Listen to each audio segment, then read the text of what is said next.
For shipwrecked treasure hunters, it's a game of patience and persistence and being in the right spot at the right time.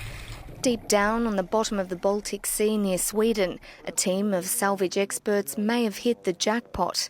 The trouble is, so far, this bounty can't be explained. Peter Lindberg has been in the business for almost 20 years. This vintage champagne hauled from a century-old wreck, one of his sweetest successes. Until, that is, the commercial diver stumbled upon an incredible find. We had been out for 9 days and, we were quite tired and we were on our way home, but we made a final run with the sonar fish. And suddenly this thing turned up, and my first reaction was to tell the guys that, hey, we have a UFO here on the bottom. Sonar readings show it's about 60 metres across, or the size of a jumbo jet, and it's not on its own down there. The Ocean Explorer team also found another smaller disc-shaped object nearby. Both show a rigid tail or drag marks more than 400 metres long. Their size and distinctive shape are generating some peculiar theories. Could this be the Star Wars Millennium Falcon, a plug to an inner world, or a marine version of Stonehenge? There has been discussions about Russian warships that were around, that they built in the end of the 1800s, but they are smaller, only about 30 meters across, and they weren't in the Baltic as well.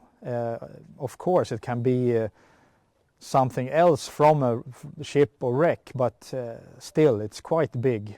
Yeah, you have the disturbances from the waves. The head of archaeology at Sweden's Maritime Museums says this type of imaging, called a side-scan sonar, doesn't always reflect what's actually on the sea floor. Varying temperature and wave conditions can result in anomalies on the images. But the intriguing dimensions of this picture are capturing his attention. It's definitely something, at least. I'm not sure that you will see very much when you go down. If it's a more natural geological formation, it might be that it's hard to see. The sediments in the area are very loose. The side-scan sonar tool sometimes goes down a little bit in soft sediments, but I'm excited. It's going to be interesting to see what it is. Andreas Olsen, who doesn't agree with treasure hunting and selling historical artefacts for profit, says the Baltic offers ideal conditions for preservation, with low salinity and no wood-boring organisms. It's helped protect many of Sweden's prized wrecks, including the 17th century warship Vasa. It was brought to the surface with its hull almost intact more than 50 years ago and is now housed in its own museum in Stockholm.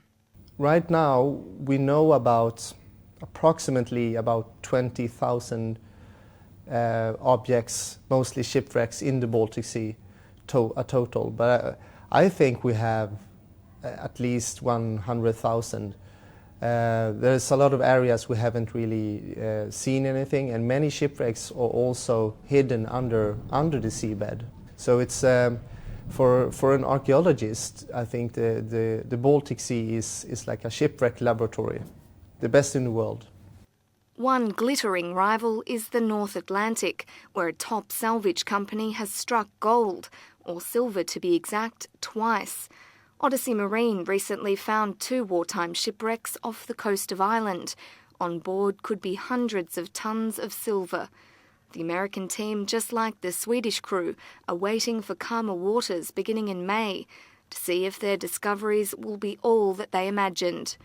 Peter Lindberg is even preparing a submarine for tourists and private investors for a closer look at what really lies beneath. Brooke Bowman, CNN, London.